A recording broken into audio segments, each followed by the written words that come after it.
Hello, yo! Not bad, Josh. You know, for a guy that is known throughout the internet for sucking at bagpipes, occasionally I can squeak something out without too many posture or grip mistakes, I guess, is the common meme when it comes to me playing. Yeah. Hello, We're all everyone. fond of a good grip, aren't we? All fond of a nice firm grip, Rabby. Hello, everyone. My name is Josh. Welcome to the Chanarant Podcasts. You have 5 seconds to listen to something else, perhaps the show of my illustrious guest, Mr. Big Rab himself. But that's 5 seconds. 5, 4, 3, 2, 1. Rabby, give it to us.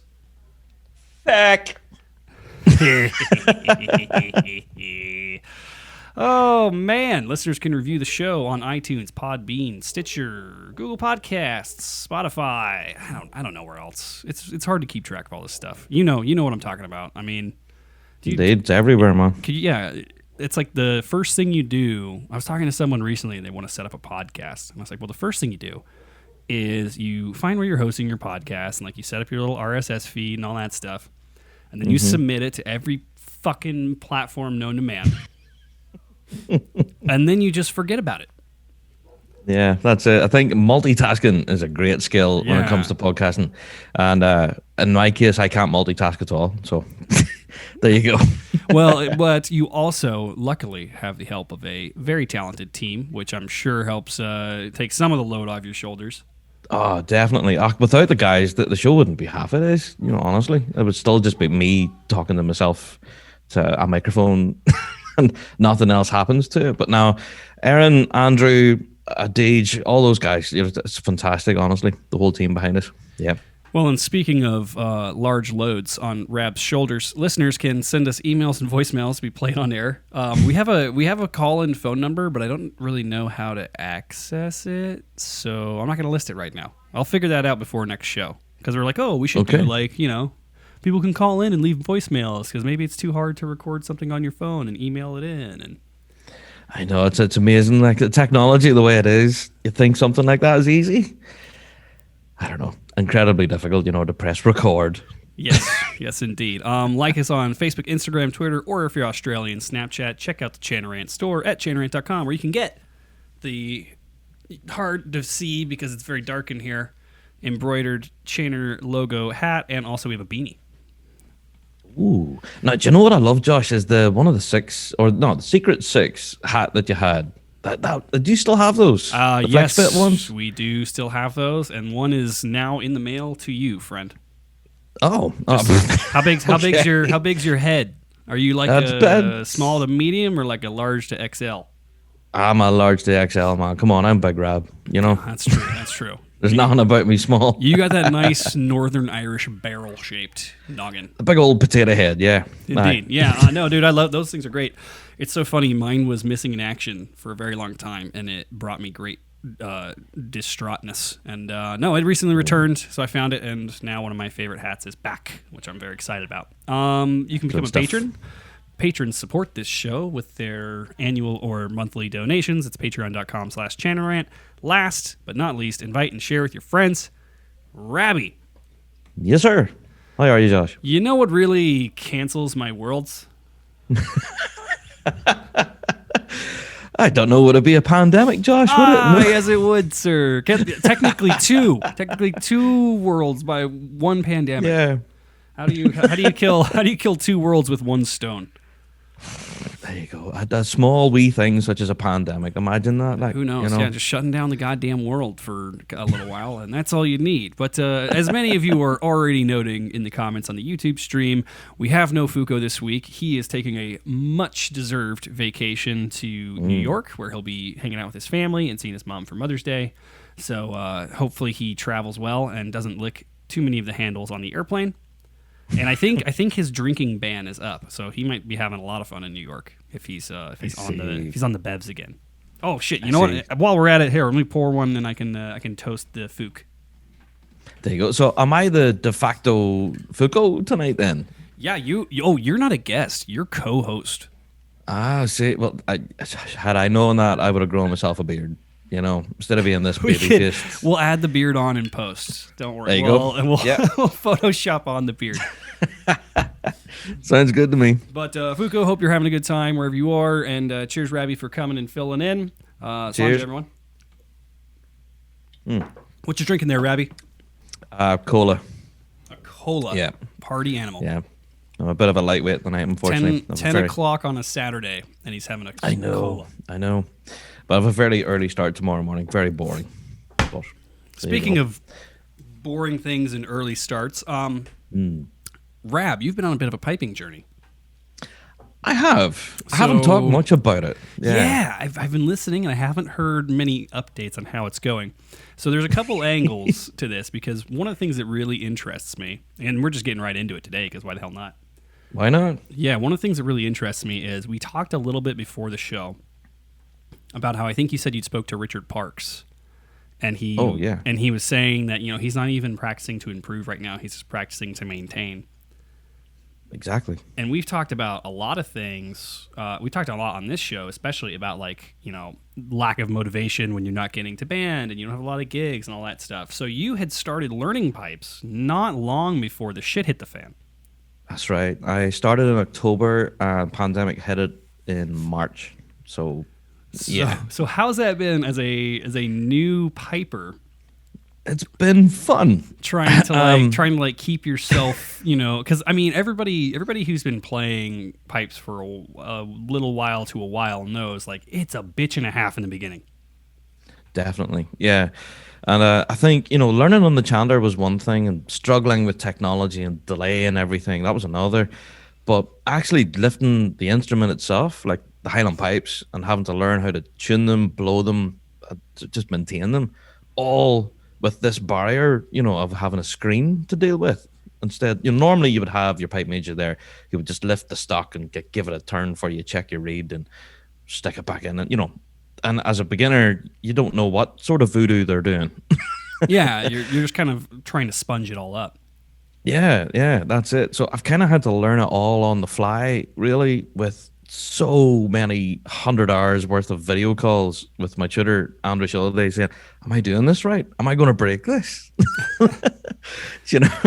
Yeah, and one of the things that I think makes it particularly difficult to be learning right now is it's a very tactile instrument, right? So it's got quirks and things about it that if someone doesn't necessarily show you and you can physically watch them do it and touch and learn and figure it out, you're kind of fucked. I have no lack of respect for people who are learning right now, because it's a really hard fucking time to try to learn how to do something without someone in the room, or even when you're playing. I mean, I've noticed this when we're doing our band Zoom sessions, right? And it's you're there for a whole practice. And it's all right, I'm going to mute me. You unmute you. You play the metronome on your end. I'm going to listen. There's inevitably going to be shitty delay and internet static and things like that. Yeah. And so this is one of the places where Fooko shines, because he's done so much teaching online through the dojo. It's how do you try to explain to someone, what they are possibly missing in a tune or an embellishment when you can't just show them, right? You can't just be in the room hey, no, do this.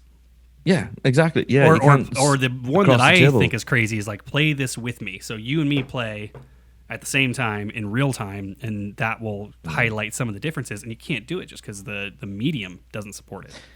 No, that's it. The whole playing together thing is a huge loss at the moment because, obviously, I'm a child of the 80s. I know I'm showing my age, but that's how I learned. I mirrored someone across the table from me.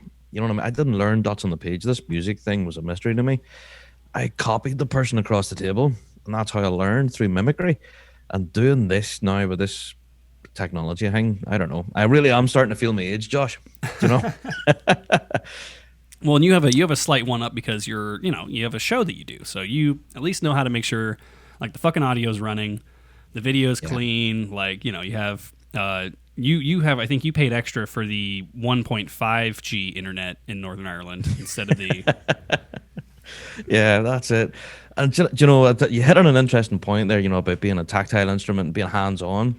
I had a whole lesson with Andrew just teaching me how to lap a stock, and how to, and that was it. I have it. Where's he?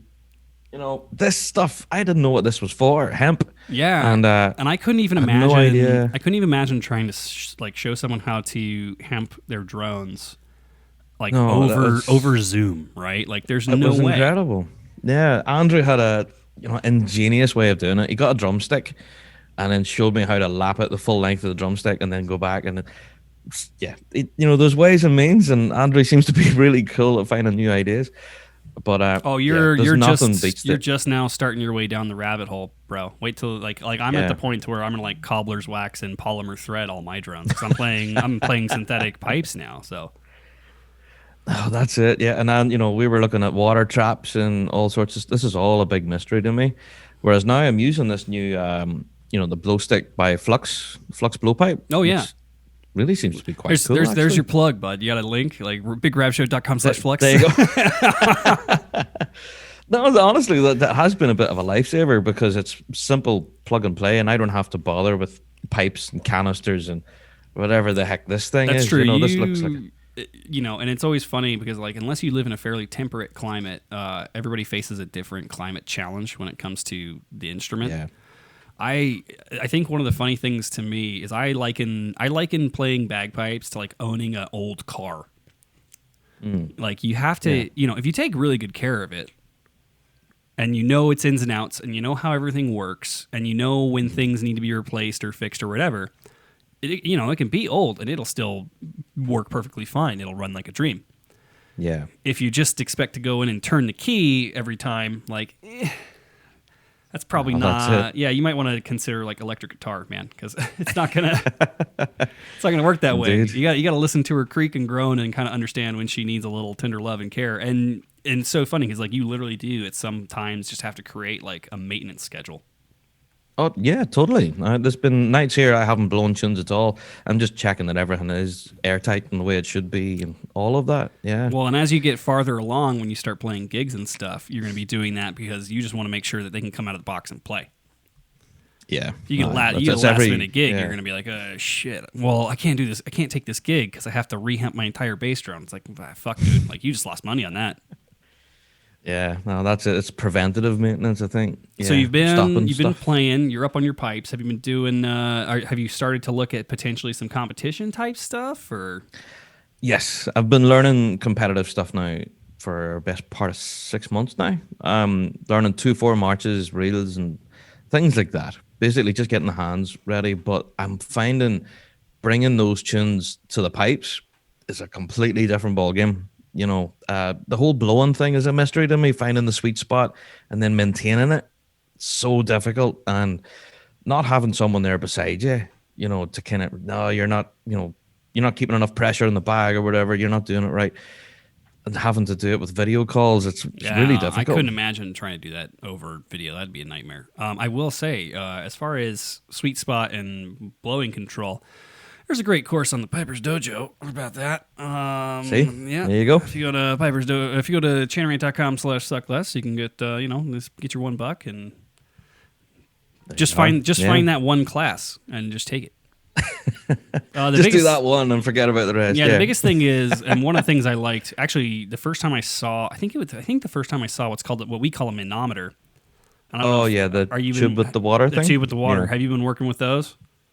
No, I haven't. But I've seen them in action. They seem pretty good now. I mean, it is a very janky but elegant solution. Janky but elegant. Janky but elegant. Yeah, no, it works. It works really well, and that's the thing. Like, you just do practice sessions where all you're doing is playing your tune and just staring at that water and just trying not to, like, very, very zen, very fucking Mr. Miyagi, like staring at the water, trying to make sure that it's going right where it's supposed to be, not too high, not too low. That's it, indeed. Yeah, and if anything, I don't know, drummers aren't aware of this, but stamina is a big deal for pipers. I don't know about you guys, but this is probably really embarrassing to admit to this, but I could play through the tune, first 2 parts, I'm fine. By the time I reach the 3rd part, my face starts to go numb. Oh yeah, and like, that's not abnormal. And then I'm blowing raspberries into the bloody thing, and then I can't hear the tune because all I hear is.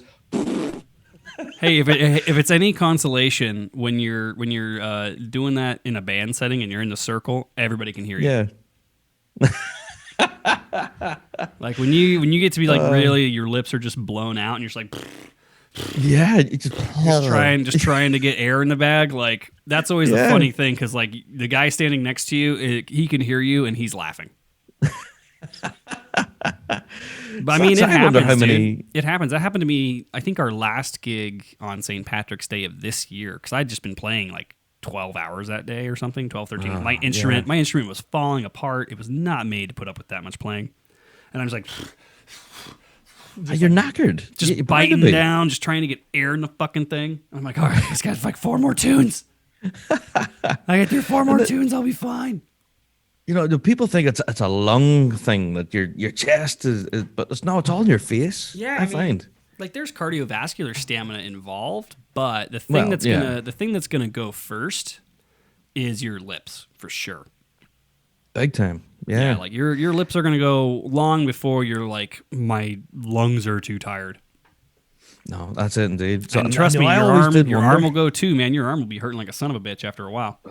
That's it as well. Yeah, I've noticed that. You know, because you're using muscles that you don't ordinarily. You know, people aren't used to heaving down on your left arm all the time, you know? Yeah, and I remember, like, you know, it took us a while in the band to, like, start actually using, like, diaphragm breathing and, like, intercostal muscles in your ribs instead of, like, pushing with your stomach. Yeah. Which is, like, not an effective way to force air through your mouth. No, because that would tire you out even quicker. Oh, yeah. Yeah. So we've told the story on the show before of, like, when I first started in the old pipe major, he'd come by and sock you in the fucking gut while you were playing. Because if you're using the correct muscles, your abdomen is tense. Because your abdomen's tense and you're breathing with your diaphragm. So, you know, if he gives you a quick whoop to the gut, you know, you're just going to be like, and you're going to be fine. If you're just if your abdomen's completely relaxed and it's just a belly shot, you're going to make no, I don't know. But you're it's right. One of those instruments. It's a thing where the muscles you're using you don't typically use. It's a little weird. Definitely. So I've found now I can practice anywhere up to 30 minutes, and after that I'm buggered. I'm absolutely spent. So it's a matter of just trying to build that. You know? Yeah, it gets better with time. It's like working out. I think Andre says, you know, he says that if you're doing 10, 20 minutes every day, you'll build up. You know. The trick is always to do more than 0 minutes. Yeah, that's it indeed. And do you know what makes it good for me at the moment is that I'm enjoying it. It's still fun. You know, I'm playing it and thinking, look at me, I'm making this sound right now. You know, but then again, I know a lot of players out there who are just simply jaded with practicing, going, I really have to lift them and play them again. I can't be bothered. Which is kind of strange to me. I mean, you know, going back to the kind of idea of having to self-motivate, especially lately.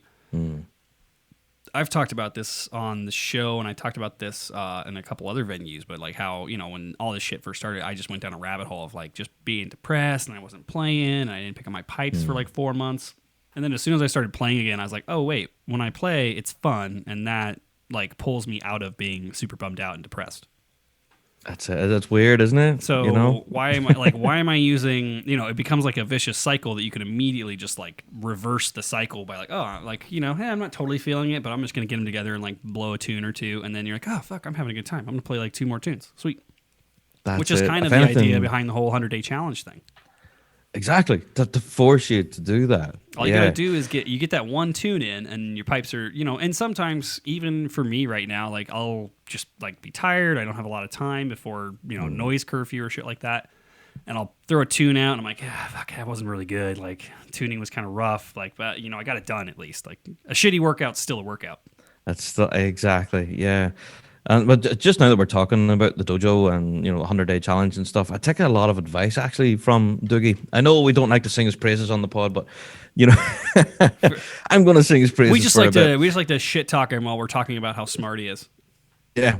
This stupid asshole had a great idea recently. Well, the little pearl of wisdom that he gave me is the hardest part about going to the gym is getting into the car and going to the bloody gym. Yep. You know, it's not actually when you're there and working.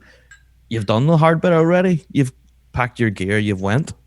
You know, so that's what I like in bagpipe practice too. get them out of the box in the first place, and then you get over that hurdle, you know. Yeah, and if you're fortunate enough, like one of the things that I did when this is my second attempt at the 100-day challenge. I'm 47 days in, I think. Oh, nice. And I fully intend to finish it. But one of the tricks I found early on was I had the fortune of just like being able to, take my spare room and just leave my pipes out. Ah, I see. So I mean, obviously, like I had capped the channer and all that stuff, so it doesn't dry out to shit. But I just like left my pipes out to where all I had to do is take the channer out, quick read check, pop it in, tune, and then fucking go, just play. There you go, easy peasy. Because then every time I'm walking in the office, I'm like, well, I haven't done my 100-day yet. And they're just sitting over there. They're just my MacLellans are just sitting there looking beautiful and unplayed. Should probably rip out a quick tune. And most of the time, that's what happens. You start playing, and you're just like, fuck, you know what? I'm gonna take a couple rips at a couple other things. Let's see if I remember how to play this. That's exactly what I was going to say. Once you have that first tune, you think to yourself, well, that was maybe crap, but, I like this tune, or I love playing hornpipes, or, you start getting lost in the woods then. Before you know it, you've nearly half an hour done. Yeah. I just put my bourbon down on the table right next to it, and then I got my little phone tripod where occasionally I'll do a video for the Dojo Facebook group. Which I've realized multiple habits that I've had to change just by doing more video posts. Like one was like Doogie kept giving me shit on blowpipe and posture stuff, and I think I've got that mostly nicked. Okay, cool. Yeah. And then the one that I realize now is I'll be playing, and especially if it's a tune that I haven't played in a hell of a long time, and I'm like trying to remember it, like my eyes like roll back in my head like a fucking demon. Like the Undertaker, dude. It's crazy. Wrestler. I'll send you one of the videos because like I noticed it because I was rewatching a video that I posted to the 100-day challenge group, and like my eyes are like rolled back in the back of my head, and like my eyelids are like fluttering, like I'm being possessed by the devil. And I saw that and I was like, oh, that's a fucking attractive look. Like I hope I don't fucking do that when I'm at gigs. Jesus Christ. So now, one of the other things I'll be working on during my 100-day challenge is either I'll just close my eyes, because I thought my eyes were closed. I was mistaken. No, I looked like I was fucking having a seizure. So now I'm going to either close my eyes or just look without doing any weird shit with my eyes. That would do it. But yeah, I saw that on one of the videos. I'm like, oh my God, I look fucking possessed. I'll send you the clip after the show today. It's fucking wild. That could be fun. And that's one thing I've learned. See, by recording yourself as well, Josh, you're practicing away to yourself and you think, that's fine. And then I go to record a video to send to my tutor, and then it just, well, what the hell was I thinking? That sounds like a bag of balls. That was always one of the fun things, even back before pandemic, occasionally we would do like homework assignments within the band, and Andy had this idea. It was a good idea. Just to make sure people were like at least getting their pipes out more than once a week. I was like, all right, like get your pipes out, play the first two parts of the 2/4, set your phone up, record it, send it to me. Mm-hmm. And the benefit that comes from that, one, isn't people getting their pipes out again and sending you a recording that you can look at, is that it's so rare that they just record it once and send it to you. Yeah. Because they're gonna look at it before they send it and be like, oh, that's shit, and then they record it again, like, well, I could have done this better, and then they record it again, like, okay, that's close, but what if I just took the tempo down a bit, and then they record, and so by the time they actually send you something, they've played the thing that was their homework like 7 times. See, there you go. And so it's I just find like myself doing that. Yeah, it's just like, oh well, it's a little extra practice built in, just because no one wants to send you a recording that's absolute crap. Exactly. Yeah. Now I know we're all very piping centered here at the minute, but I do want to talk about drumming because it does work kind of both ways. These drumsticks have sat on my desk now for months because I've been doing this piping thing. These poor things have been neglected, and decided today to get them out, have a wee rattle in between interviews, and my hands wouldn't move. Oh no. I was like, good God, what's wrong with me? I can't even play the straightest 6/8 or 4/4. Disaster. So I'm thinking I'm going to have to learn how to drum again. Well, it's one of the questions I had that kind of popped in my head earlier on, and I was saving for later, was when you practice drums, because this is going to be me showing my ignorance about Highland drumming for sure, which, you know, it's okay. I show my ignorance all the time. But when you practice drums, like are you just rattling to a score in your head or a piece of sheet music, or are you playing with like a melody in the backing? Like you have a recording of the tune that you're playing to? Normally just stick to scores, if you know what I mean. Whenever you reach that level and you're playing drum scores, you know, that's kind of what you stick to. You know, you play the scores that you've learned, and that's it. But I always kind of like, I would shop a lot of stuff. You know, the Duthert book of stick control and that, like, it has tons of rudiments and stuff that you can play through, get your hands moving. And what I find is that my hands didn't move, so I didn't progress any further. So you would play through all of your rudiments and stuff, and it's dead boring, but it gets the hands moving. And then you go from there, right, I'll play a few standard road sets, like a 4/4, 3/4, whatever. You don't need a tune, you just play through your scores. And then after that, if you're feeling brave enough, you go into your MSR that you maybe learned like 3 years ago, if you still remember it, and stuff like that.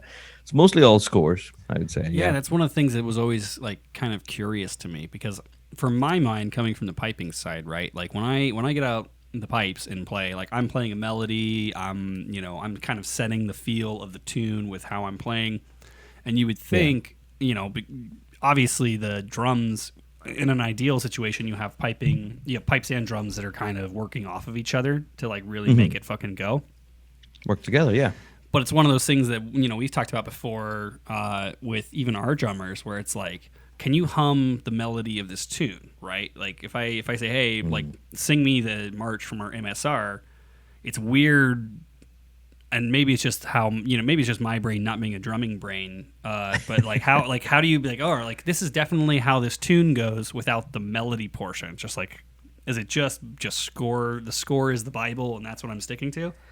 Well, I know as my time as lead tipper, I very rarely knew the tune names.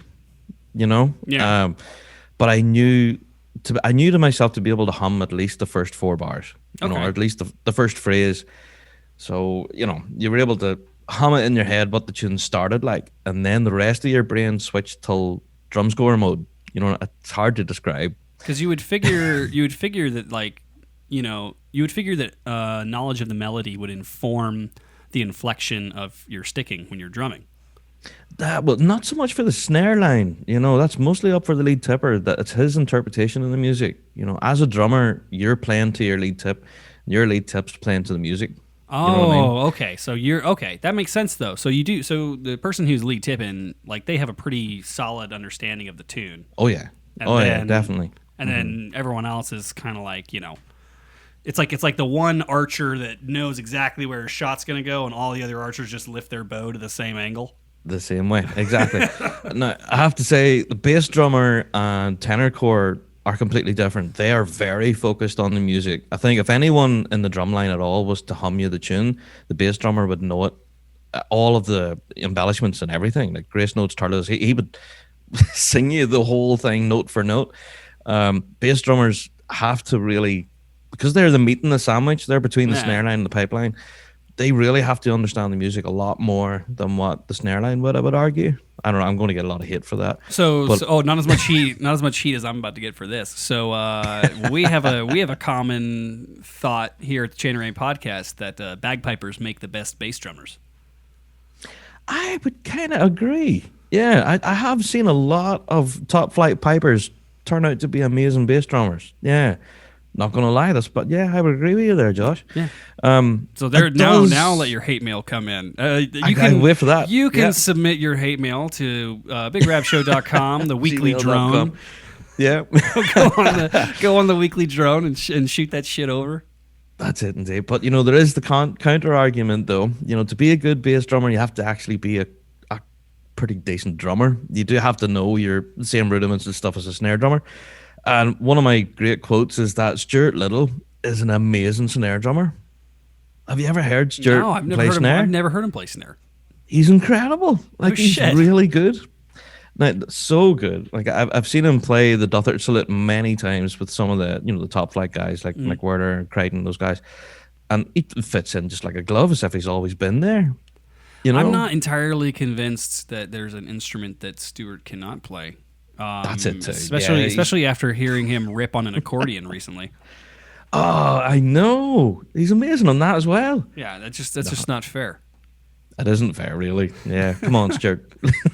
Give some talent to the rest of us, please. That's what happens. That's what happens when you don't play Call of Duty. That's it, indeed. Yeah, you put your skills to other use. Yeah. You find other avenues with which to fill your time. Real quick, I wanted to give a shout out because I see we have some patrons. Oh, bumming around in the chat. I see Bradley boy, Beer Shout Boy out to Brad, patrons. he's coming to Vegas soon, which I'm very excited. ooh, that'll be fun. Oh yeah, it's gonna be. You know how it goes when it's all of us in a room, man. It's gonna be wild. Awesome stuff. Shout out, Beer Boy. Good to see you. So Rab, I had a couple of things. A couple little like tiny things before we get into any kind of larger topic. One of which is I thought that we had a great opportunity here with you coming on and me having the time to finally pick your brain as two piping podcasters. What's coming? As two piping podcasters and people who understand the work that goes into putting this crap out on a weekly basis. What do you think about how would you sum up trying to do a bagpiping podcast in the time of fucking Rona? Is it like squeezing water out of a rock for you? At times, man, honestly, it has been a bit of a push. It's nuts, right? It has been a bit of a push. There's been some weeks where there hasn't been anything happening. There's been zero new releases. There's no news at all. So with that regard, that's why I'm glad that some people are creating news. Like nothing's happening, so let's do something. Let's run a competition. Let's make an album. Let's write a book. That's been invaluable, really, keeping the scene moving at the moment. And thank God for them people, because it gives me something to talk about. It's weird, right? Because it's one of those things where, we have this, and luckily I commend you more than us when it comes to this regard, because we can always just do something stupid. Like we have that out to where it's like, oh fuck, there's no news this week. Let's get a dominatrix on, or let's shock collar ourselves, or let's just do silly shit because fuck, there's nothing. And but with your show, largely the first half of the show is like news and updates in typical times. It is, definitely, yeah. That bit of the show has shrunk and increased over, depending on that week, depending on what's happened.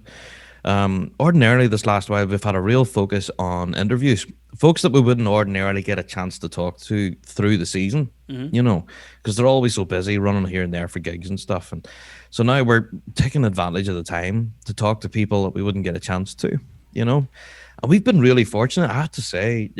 I honestly pinch myself sometimes. We reach out to folks and say, hey, we're this, piping podcast and stuff. Do you want to come on and talk to us?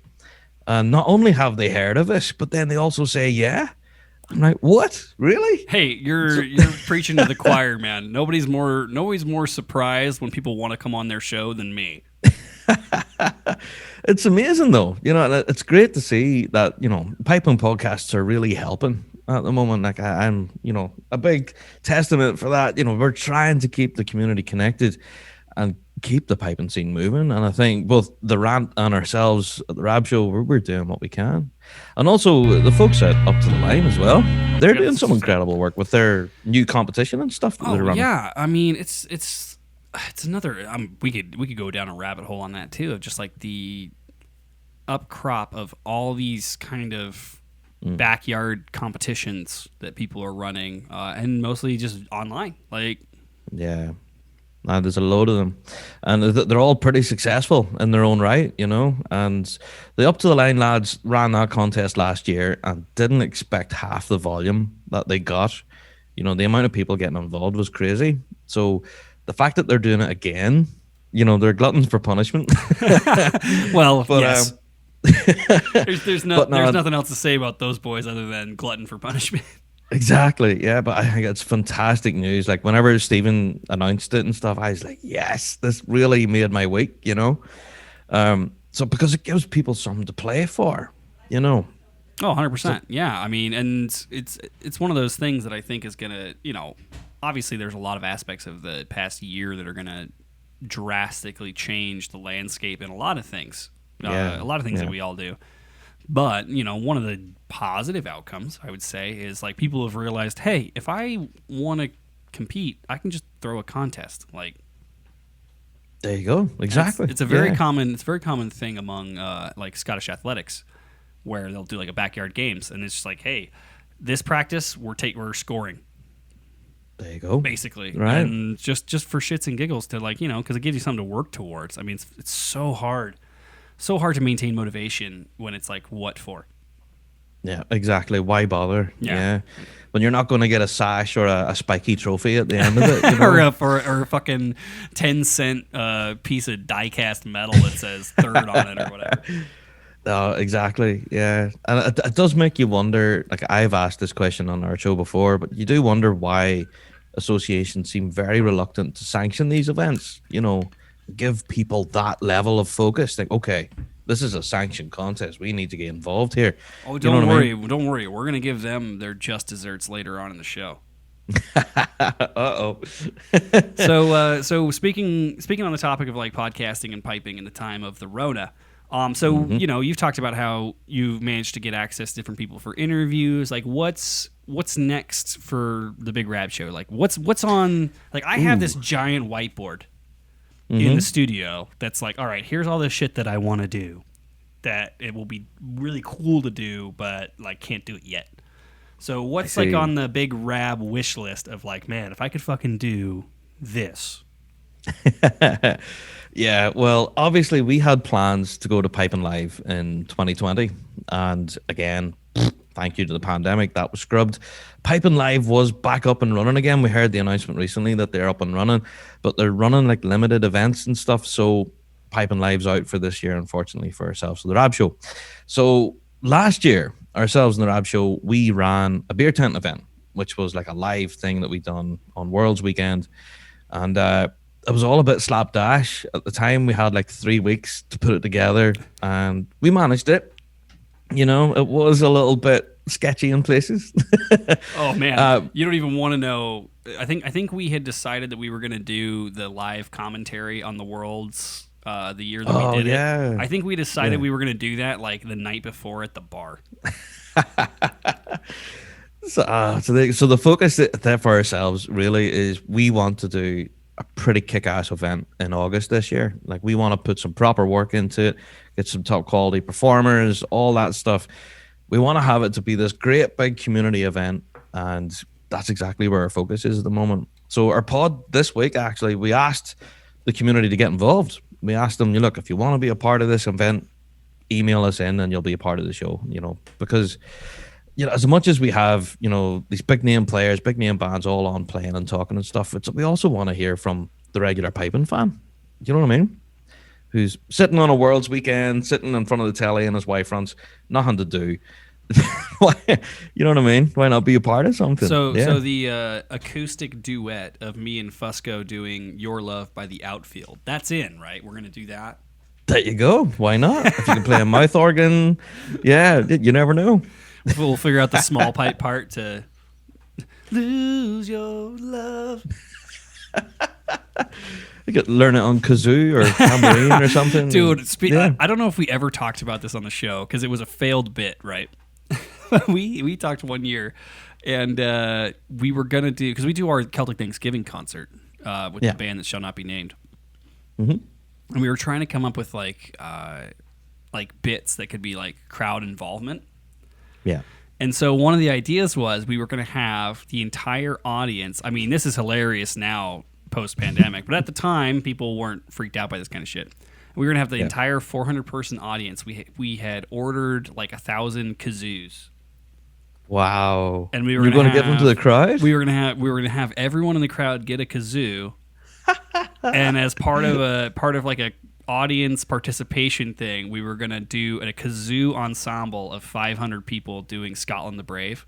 Wow. How amazing would that be? And it was so funny because Fusco fucking ordered like these 1,000 kazoos or whatever, and I'm like, all right, Yeah. like, we're gonna do this bit, and so they didn't get there in time, Oh, no. and so we had to cut the bit, and then like 2 days after the concert, Fusco called me and he's like, motherfucker, and I was like, what? He's like, I totally forgot about this, and a box of 1,000 fucking kazoos just arrived at my apartment.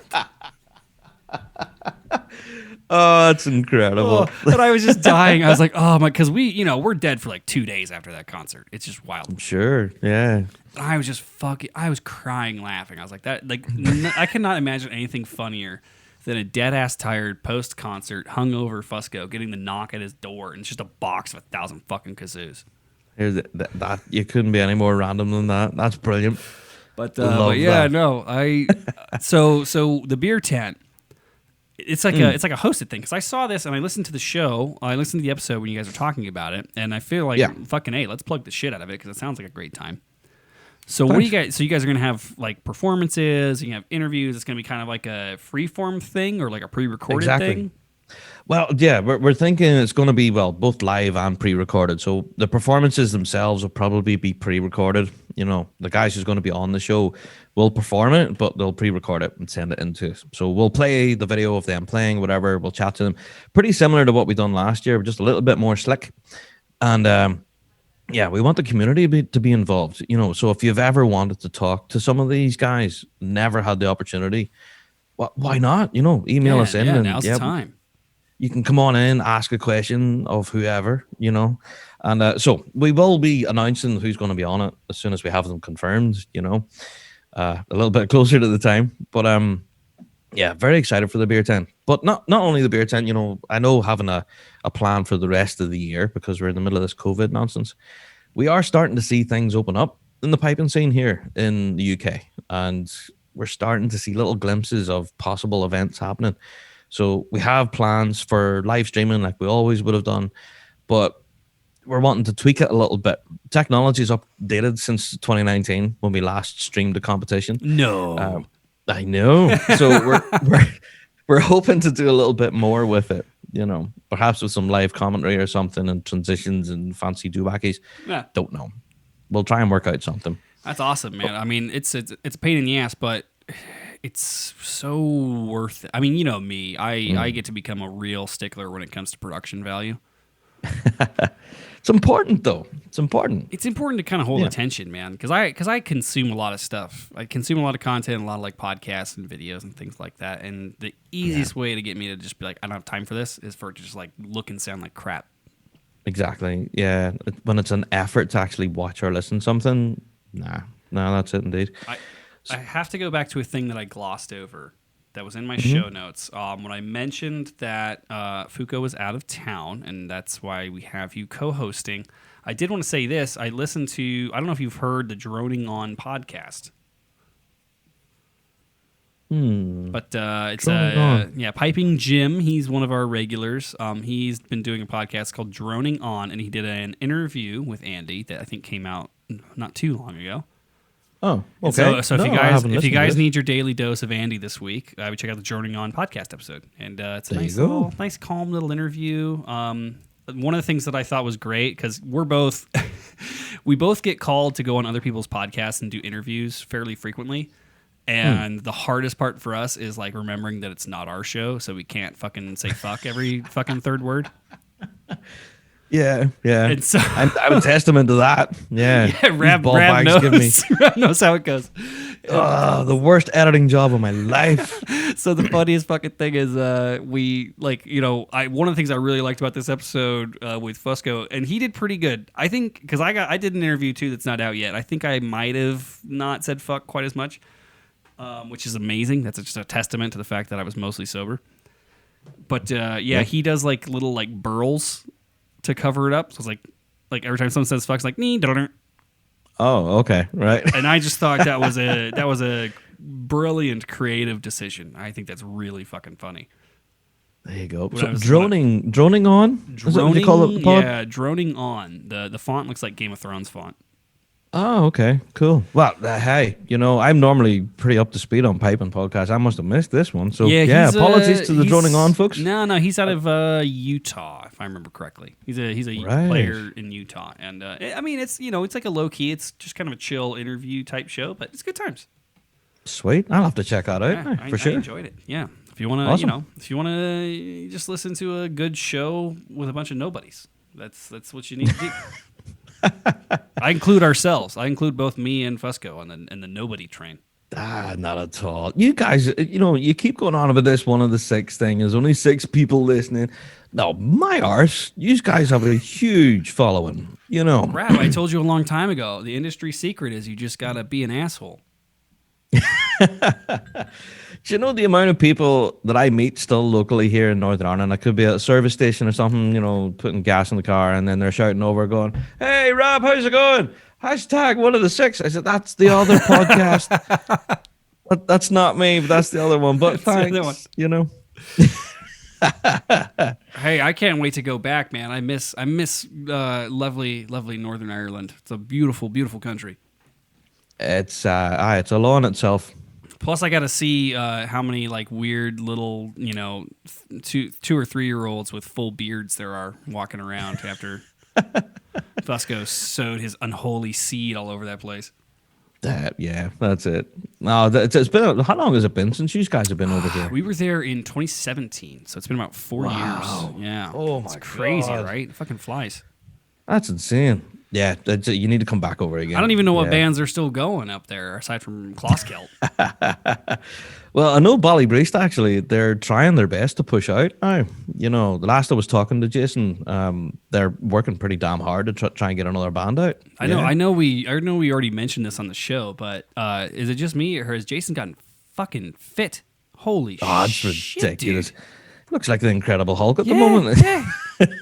He used to just be like this big goofy ginger guy. Now he's all fucking svelte and shit. I was like, bro, Jesus. Yeah, I was keeping him going, and I says, "So this is what you're doing when you're not practicing? You're working out now?" he's just lifting, and Yeah, drinking. just lifting weights the whole time. Yeah, fair play to him. Yeah, he's ripped.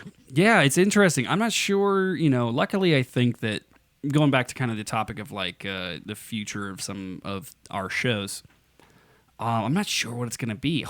Honestly, I think that the best possible scenario is we'll get back to some sense of normalcy and we can go back to what we do best, which is pissing people off at events. Yeah, that's it, man. I want to get back on the grass and talking to people who are actually there. Yeah, you know what I mean? That's where it's It's at. such a big deal. Yeah, and I know it sounds dead cheesy, but it is. It's the community. It's the piping folk that we do this for.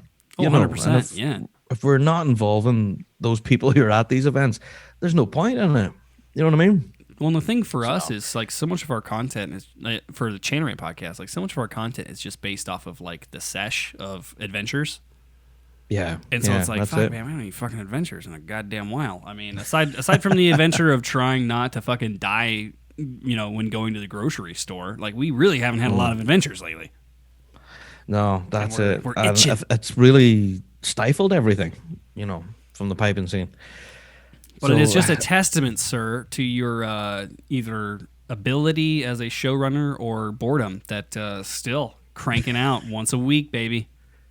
Still doing it. Still haven't missed yet. Now with 250 odd episodes now. It's Jesus. insane. If I get to 250 episodes, Rab, put me down.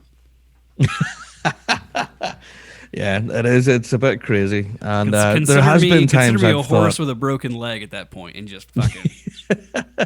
that's it, lame duck.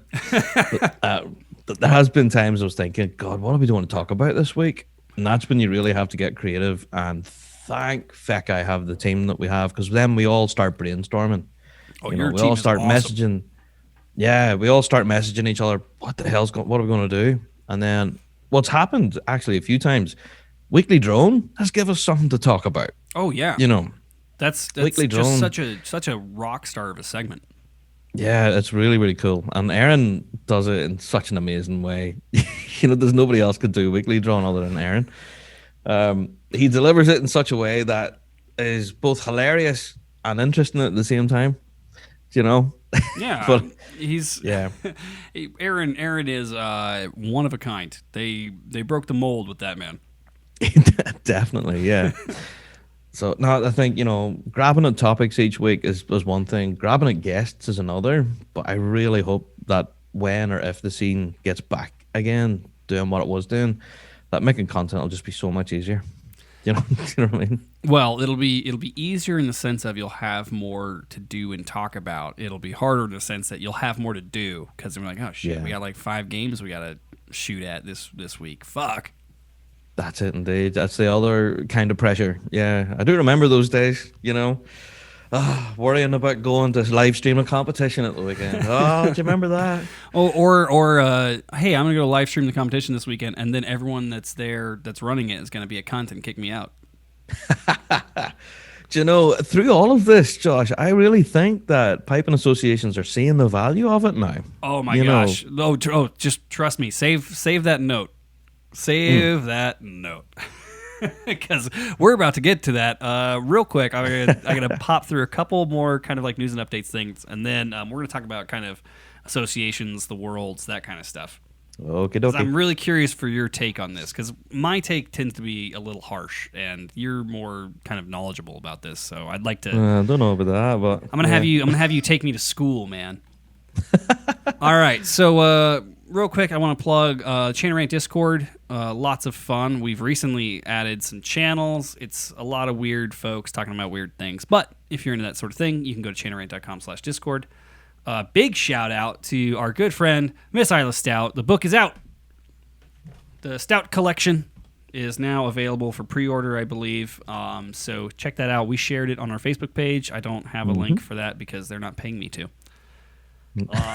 Last but not least, Ross's book is out too, I guess, but we talked about that a lot. The Roke. Fusco got a copy. Yeah. I looked at it. It's a fucking cool book. It is. It's pretty amazing. As a person who likes to think that I have a sense of design, it's a good book. It's cool.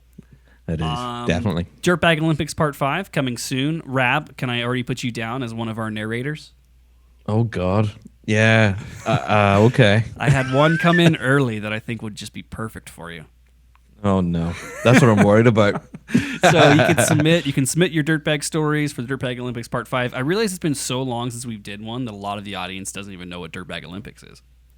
I know. I think it was a previous episode, Josh. You had to explain to your guests what the Dirtbag Olympics was. I was like, oh man, has it been that long since we've done it? But it does take a while. It takes a while to collect all the stuff and everything else. But so you can submit chainerant.com/dirtbag. You can submit your dirtbag piping story. Just who shit themselves in the circle, who banged the pipe major's wife, that kind of stuff. Who took a piss in a drum case? That's just travesty. Yep. And last but not least, pipersdojo.com, or let's see, chainerant.com/suckless, $1 off your 1 month, or $1 for 30 days test drive. God, I always get that one wrong. There you go. Yeah, $1 test drive. There you go. All right, for 30 days. While this is going to be an experience in quantum mechanics, because while we will not have any delay in the live stream for the audio listeners, they will experience a 2-minute delay while they listen to this ad from our sponsor. This episode of the Chain Rant Podcast is brought to you by MacLellan Bagpipes, proudly made in North America by artesian bagpipe maker Roddy MacLellan from Eust, Scotland. At MacLellan Bagpipes, they don't strive to be the biggest, fastest, or the cheapest. They do, however, meticulously craft a small number of the best-sounding and most beautiful-looking bagpipes in the world since their beginning in 1988. Over the years, MacLellan Bagpipes has established a solid reputation for rich, warm, and stable tone, created with incredible craftsmanship and instruments of heirloom quality and unparalleled beauty. Head to bespokebagpipes.com to learn more about their innovations like the new Elevation Chanter, which features a lower-pitched richness inspired by the classic top hand of older chanters and sustainable solutions like the Revelation Bagpipe, a Delrin instrument featuring bores lined with a cellulose polymer sleeve giving you the structural benefits of a Delrin instrument while maintaining a refined wood-like sound. Check out MacLellan Bagpipes' diverse line of instruments and learn more about their restoration work on vintage bagpipes by visiting their website at bespokebagpipes.com. MacLellan Bagpipes, born in Scotland, made in the USA. Bang! Then I said that in post. See how we go? Boop. Nice little ad for MacLellan Bagpipes. Yeah. Do you play bagpipes? Play MacLellan. I still don't know what a Delrin or what do you call that? Delrin instrument. Yeah, so Delrin, it's a synthetic, so it's like a plastic. Oh, okay. Yeah. Grand. But okay. goddamn, just didn't know. Goddamn, were they fun to play, and they fucking sound good. They look amazing too. Did you follow them on Instagram? Some of the photos are just ridiculous. Just stop it. It's piping porn, if you know what I mean. Well, yeah, because even their wood instruments look amazing. I'm just blown away.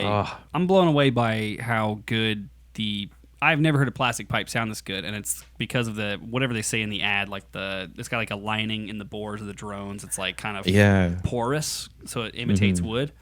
But man, they fucking sound good, and I like them because I can beat the ever loving shit out of them, and you can't tell.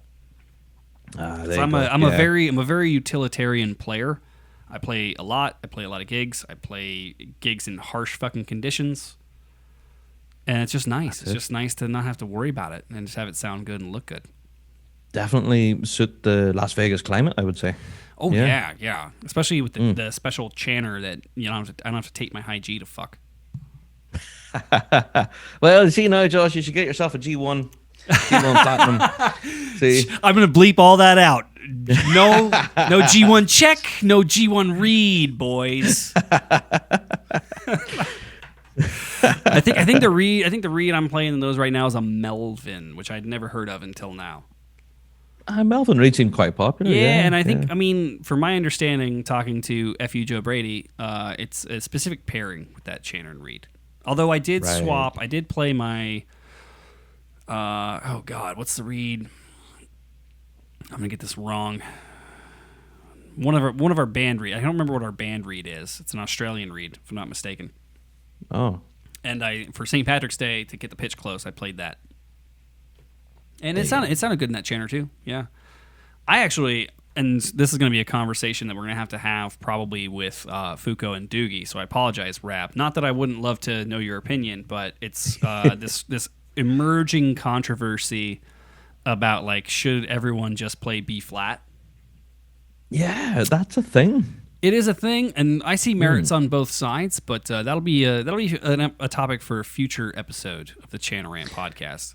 Yeah, we did briefly cover it one time before. We had the Chili Pipers on the show, and they said that the Chili Pipers isn't just the 3 or 4 guys you see on stage. Yeah. They have like almost enough pipers to form a band, and they joked about it. And they actually said, we should form the Red Hot Chili Pipers band, and we'll all go on and play in B flat and see how we do in grade 2.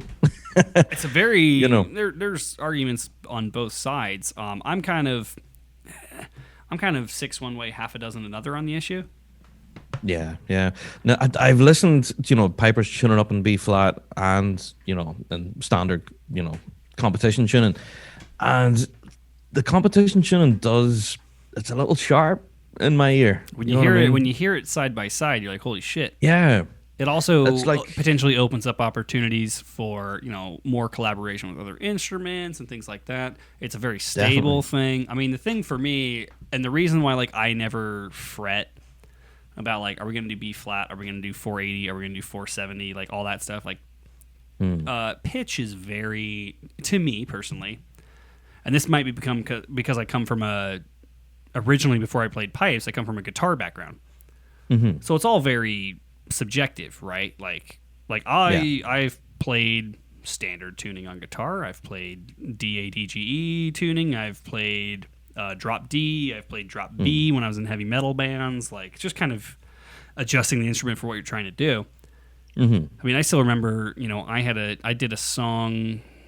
God, I had 2 of my closest friends in the world, and they got hitched. And they're like, hey, we want you to sing a song at our wedding for the first our first dance. And cool. I was like, all right, cool. I was like, what song? And they're like, it's fucking Sunday Morning by Maroon 5. And I was like, right. So you want me to put a clamp on my testicles to try to hit fucking you realize to get up there? Adam Levine's 2 octaves above me when he sings? Yeah. Yeah. He's up on the stars, man. So what I had to do instead was I literally had to do practices of slowly getting my voice up, and then I tuned my guitar down. Oh, I see. So That's clever. I played it on an electric guitar. I tuned my guitar a full step down, so I was playing like my E was a D, it was a full step down, and then I had worked on getting my voice up higher, and that was just to get through it. And I'm like, and they're just like, man, that was really good. Holy shit! Nobody could tell that the whole tune was a step lower than where it normally would be. No, see, that's it. Yeah, but once you hear the B flat chanter against the competition chanters, you really can tell the difference. God, they have meat though. They have so much meat to them. They do. Yeah.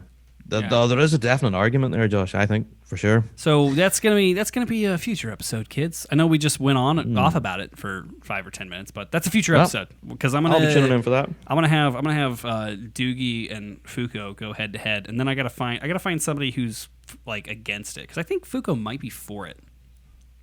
I see. But here's an interesting debate now. Yeah, a fun peek behind the scenes of the Channeling podcast. Anyway, getting to our topic. Indeed. Rab, I don't want to close my eyes. And I don't want to fall asleep. Because I'll miss you, baby. And I don't want to miss the Worlds.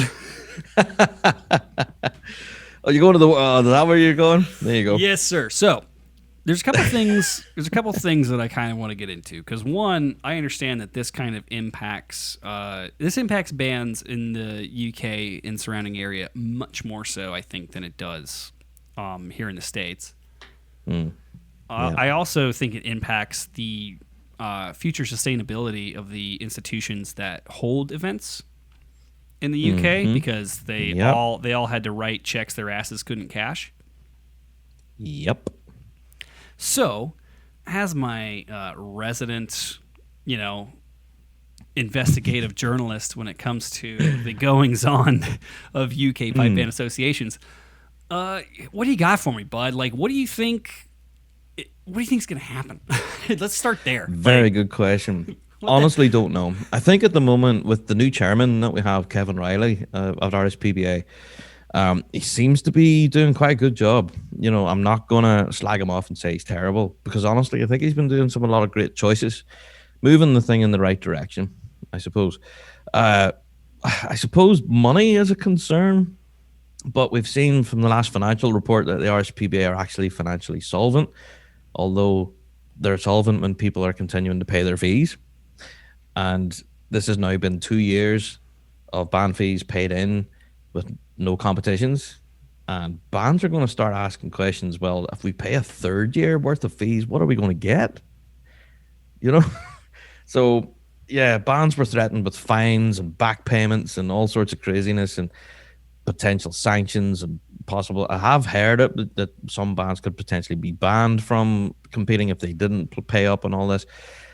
All sorts of scary biscuits, and essentially to have the plug pulled anyway. A lot of bands are now saying, I told you so. So now that the RSPBA has basically become a terrorist organization, what are bands going to do? Because I mean, okay, like let's look at this kind of bird's eye view and look at it from a perspective of someone who's not there like me. I'm a big person where if I pay for a service, I expect a service, right? Mm-hmm. Like if I go to the drive-thru to get my chicken nuggets and I pay and you say, well, not this time, come back next time. And then I pay again and you're like, well, no chicken nuggets this time. Come back next time. Yeah, I'd be at a certain point, I'm like, motherfucker, where are my chicken nuggets? I'm like, well, if you don't pay a third time and I maybe give you chicken nuggets, I'm going to ban you from the restaurant. Like what? Yeah. And how do you try to threaten someone with back pay on a membership organization? It's like, dude, I don't have to be a member every year. No, that's it. And I think the association are finding themselves in this really unique position that they have to encourage their membership now to actually be a part of it. Whereas before, they didn't have that problem. People just always paid their money and wanted to be a part of it. Whereas now, they're actively having to chase them and say, no, come on, come and be a part of our thing now. Whereas a lot of players, I know a lot of top flight guys are just not bothering anymore. Well, because especially if they're going to fucking threaten you, right? Like, Yeah, yeah. Well, that's it. Your financial emergency does not make me beholden to you. Like, what the fuck? No, exactly. Yeah, And and the you, and cancellation of the you can't world. force me to pay you for services not rendered. Yeah, yeah, exactly. The cancellation of the worlds has huge repercussions for not only the bands but for all the businesses that are involved, like people who make piping and drumming their livelihood. And there's a lot of them here in the UK. That make instruments, that sell them, or for people who offer tuition services, stuff like that. Like a lot of people who are dependent on piping and drumming for an income. Like this decision not only has repercussions for the association, the bands, but also all the businesses and stuff that surround it. It's a huge industry. And I dare say the decision wasn't easy to make, but it was kind of inevitable. Seen it coming. Oh, there was no way around it. I mean, we called this, both of us, you and I both called this, what, in January? Mm-hmm. Easily, yeah. So, now, we said early on that it wasn't happening. And then whenever it was announced, I don't think anyone was surprised. I didn't hear any one person go, "Oh, wow, really?" Now, one of the questions I have for you, because they did hold off longer than I think is responsible. True. Before they announced like it wasn't going to happen. Do you think that was connected in some way to their efforts to really just try to collect as much due? Like if we have the worlds on a string in front of you, can we get as much dues as we can before telling you that it's canceled? Because they had to have known. Yeah, I think it's very much a part of it, Josh. And it was kind of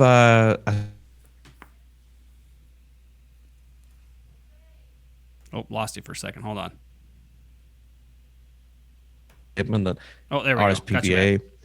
yeah, RSPBA did not cancel these. It was the councils who cancelled them.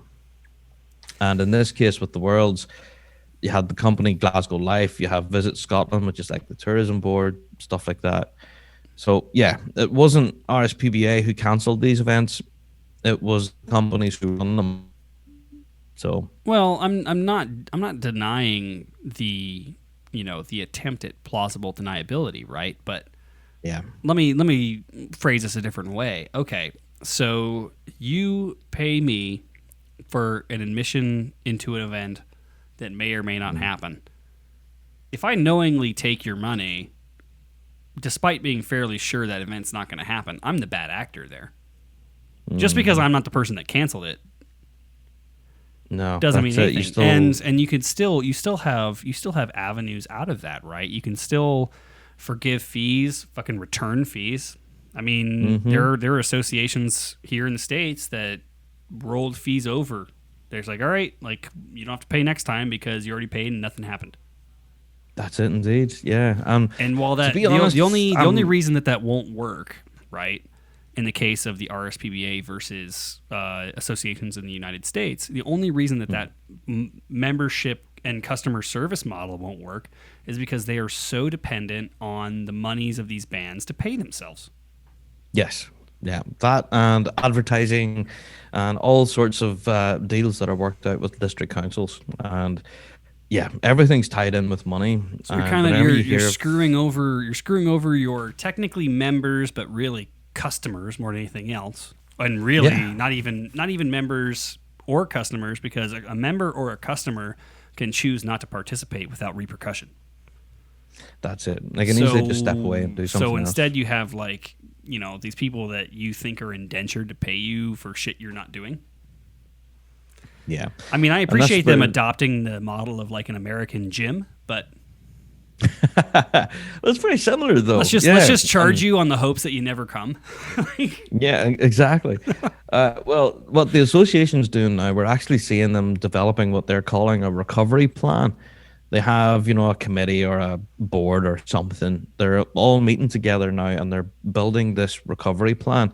And what we believe this recovery plan is they're actively trying to pull members back into the fold, because people have become jaded with competitive piping. Now it hasn't happened in about a year. Like I was saying to you earlier before we started recording this, that I know some mates of mine that have took up martial arts and stuff and they've filled their time now with all their stuff. So now they have people that are pissed off for paying money for a thing that didn't happen twice, and they know martial arts. That's it. They're MMA Oh fighters now. man, Yeah. I'd be worried about that. You're gonna have a yoked. That's You're gonna have a it. yoked Stuart Little coming in. Like, I tell you, come in there and put you in a trial. Yeah, that's what's happening at the moment. We're finding the association are rebuilding this recovery plan. As to what it is, no idea. I haven't heard any rumors as to what the content is, but I'm glad in a way that they're doing something. You know that they've realized we've had 2 years of nothing here. We need to do something to rebuild this. I just think, like, for me, the thing that I will never understand, and this may just be, because I'm an American, I will never understand how long are bands and players in the UK and surrounding area gonna put up with, like, it's literally a relationship that could be akin to, like, domestic violence. Like, well, I know he hits me, but he doesn't mean it, and he'll change. Well, I think essentially it's up to the bands to change it. Like, at And I some think point, you just got to be like, oh, I gotta fucking go. Like, this is not. yeah, enough's enough. Yeah. I mean, all you That's guys it. need is literally like 1 year where half the people don't pay, and it collapses on itself, and you just make something better, easy. That's it. And it was talked about at the time, whenever the association were asking for fees and we were talking about why, that started a conversation. What am I about paying the you creation. for? That's the question. Yeah. It started a conversation then, well, if we don't want to pay you fees, we're going to do our own thing. There was a discussion about that online about starting a new thing. And, it fell into the category, do we do this new, shiny, cool looking thing over here? Or do we do the old traditional thing that we've been doing for couple of hundred years now? And we found that the tradition won out, over the new shiny good thing. It's interesting because I saw some of the conversations in the opinion pieces on pipes, drums, and stuff like that. And it's this conversation about, like, well, there's a lot of heritage. Yeah, in this organization, and that's why, like, I understand it's failing miserably to do anything for itself or its members, but there's a lot of heritage there, so we should preserve it. I'm like, why?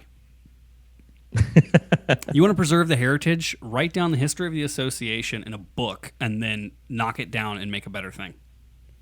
See, there we go. And now we've had 2 years of nothing. Now you have heritage preserved for all the people that thought they were doing a good job, and you can actually like get some fucking work done and throw some contests. There you go. Yeah, it is. It's an interesting debate, and I dare say we haven't heard the end of it. Now we have the new guy in the top brass, Kevin Riley. He's up there now, the chief's office, and we're hoping to see some real changes. We're hoping come the next big meeting, which will be held in October, November time, that we'll get some big updates to say, right, he's cleaning house. This is what's happening. Everything's changing. And this development plan or recovery plan, as they're calling it, this is what it is. And, we're hoping for big things. Yeah. Well, and you also, they have the distinct advantage of geography where they're located in a place where people will put up with a monarchy that doesn't do anything for 1,000 years. So why would they not put up with a piping association that doesn't do anything for like 50 or 60? Well, joys of living in the UK. Joys of living in the UK, my friend. That's it. But I have to say, it's still controversial. Every time I mention it, this headquarters building. Oh, God. It's the thorn in the side that no one likes talking about. And every time I mention it, they go, oh, don't talk about that, Rab. But it's just empirically a dumb idea. Like, we said that early on, even on our show. It's like, no, this is a terrible time to blow your nest egg on something that does not return any value. You're already spending too much money on staff. Yeah. And now you're going to spend more money. You're going to spend more money on a building for the staff that you're spending too much money on, and also a building that like nobody can fucking use. Yeah, it was the worst possible timing, and I just couldn't have got any worse. And every time you do raise it in conversation with someone, they're like, I call it a teeth dryer because you do that. Yeah. Hey, if it's any consolation, they're in good company, man. Like, they're not the only ones that have done this kind of shit. I mean, I know I like to shit on them more than anyone else because they are the most egregious in not knowing what the fuck they're doing. But like I worked for a company, my last company, one of the last companies I worked for that was a non-profit professional organization, membership organization. They did the same fucking thing. They ended the year with too much money in the bank and they spent it on a building and nearly bankrupted themselves. And it's like, I know you think you want a building, but you don't want a building. You want to serve the needs of your members. And your members don't need a building because they're not going to fucking ever be there. That's it, indeed. And if anything, what we've found, to get use of the building, you have to have like it booked in. You have all sorts of fees to pay. Well, after you pay your membership fees that helped pay for the building, you have to pay additional fees to use the building that your membership fees paid for. That's it. You have to pre-book it. You have to pay for your slot, and then you pay like, I don't know, resort fees or something. What are they going to do? What are they going to do when some dickhead leaves the teapot on and they burn it down again? $1 million question right there. There you go. like it wasn't fucking struck by lightning the first time. No, that's it. That's crazy. I don't understand the decision. I still don't. And I've been talking about it now for months. Beer Boy Brad has a great question, and I can already answer this, Brad. The answer is no, but he addressed it to Rab. So Beer Boy Brad says, Rab, do you think they would ever sell the new HQ building to save the organization? No. Not in a million years. And why do you think that is, Rab? What do you think their motivating factor is? Do you think it's the goodwill and being of their members and the spirit of piping and competition, or do you think it's collecting checks? The latter. Yeah, definitely. Precisely. The building that they're in is a historical building. It is a listed building within Glasgow, and they have pride of place. You know, they're able to point at it and go, that's ours. Look how awesome that is, you know. So if they decide to sell up and move into a flat above a Chinese, you know, they're not exactly going to point fingers and say, look, we're above that takeaway up there, look. You know, they have this lovely big flash building. And yeah, along with that comes a level of prestige. And that's what they've really forked out for. You know what I mean? My least favorite P word besides priapism. Yeah, I know. Because it's one of those things. It's like, what do you? Even better. That's a bad one. But it comes into one of those things, right? It's like I feel like, and this is getting probably too meta for this conversation, but it's like people, in my opinion, people tend to show you their priorities and intention through their actions, right?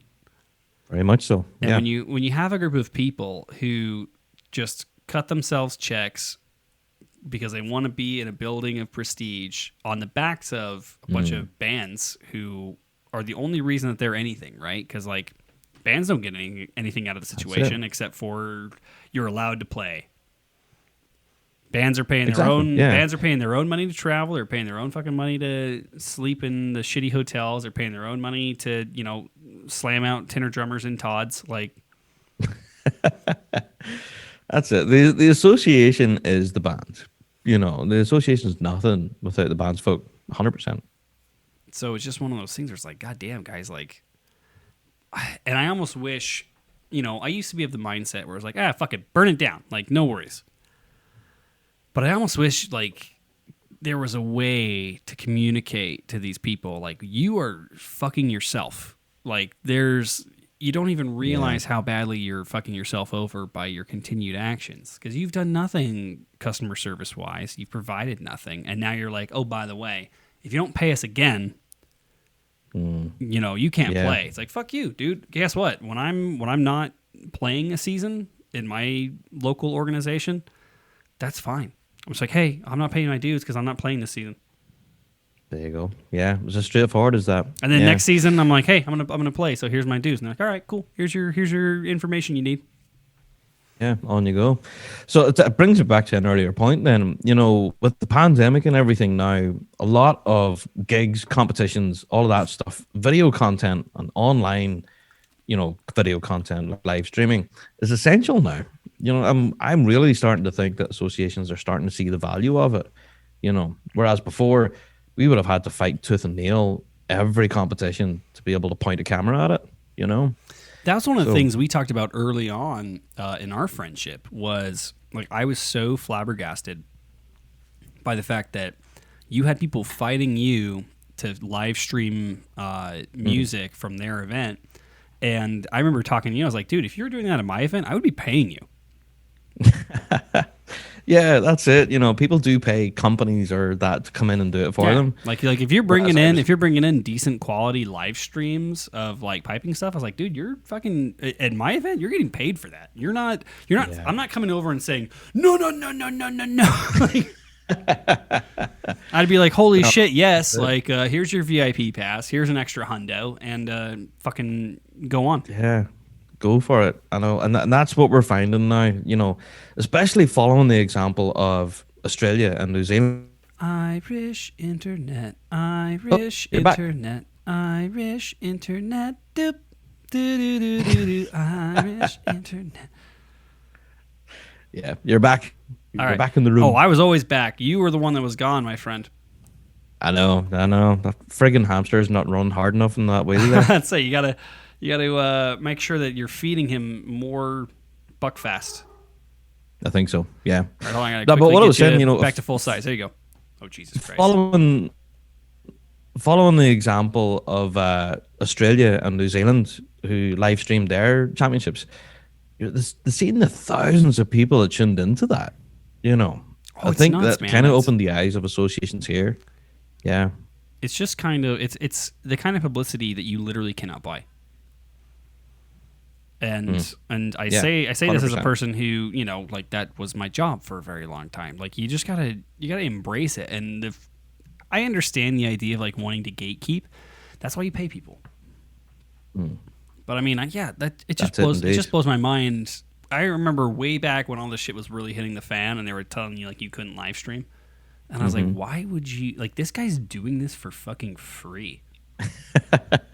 Are you insane? Like, yeah, I know, but it's crazy. And even thinking back on it, you know, the amount of hassle that we had, like we were actively chased from certain arenas. You know, if we stood there with a Rab Show hoodie on and we weren't filming, we were just standing watching, like an official would have come over and said, like, are you filming? What are you doing? And, you know, relax, I'm just watching the bands, lad. Like, you know, chill out. So yeah, like we were proper pariahs, you know? That's just insane to me. That's such a waste of just free fucking marketing.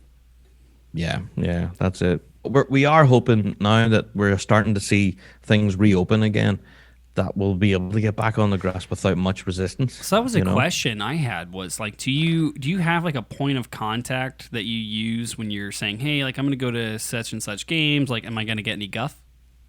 Yeah, we have to kind of have prior permission with the association running the competition. So we give them a heads up to say, right, you have an event on Saturday. We're going to be there. Will we have any issues? We plan to film this, and give them a list, you know, of what all we plan to cover and why. You know, there's a lot of work that goes on before we even have boots on the ground, you know. So we hope to have that all in place, you know, if they do open up things again. And yeah, we'll just start the ball rolling again.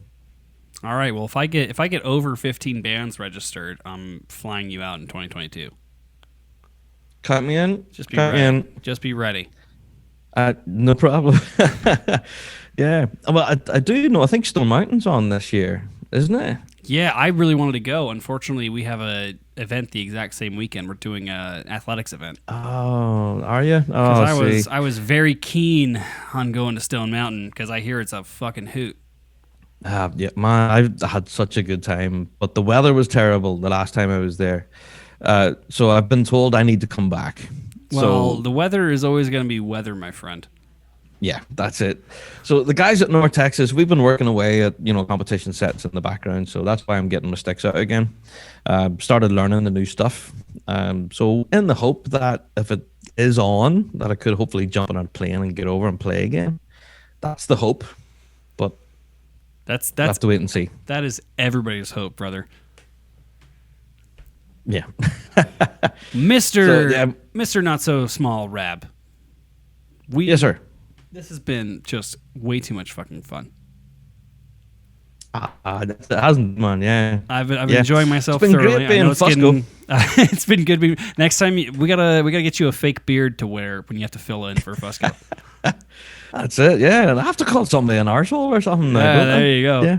But I've thoroughly enjoyed this, man. Yeah. I know I've taken up a ton of your time.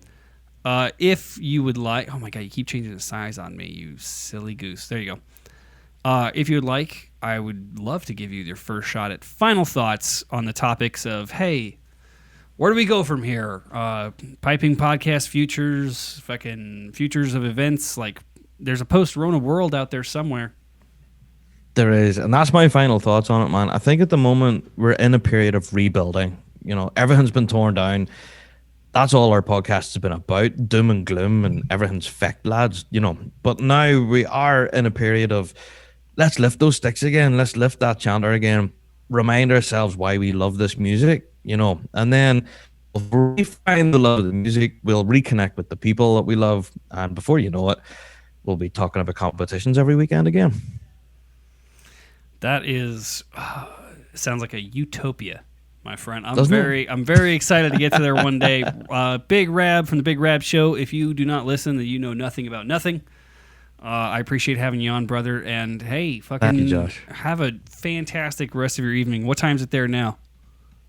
It's about 11:30. Oh, so sleep at night. Yeah. Don't forget to set up your PlayStation. Oh God, yeah. I'm a PlayStation 5. Yeah, I have to get into this gaming thing. Yeah. All right, brother. Well, I love you. It's good to see you, and I'm gonna go ahead and play Take us care. out.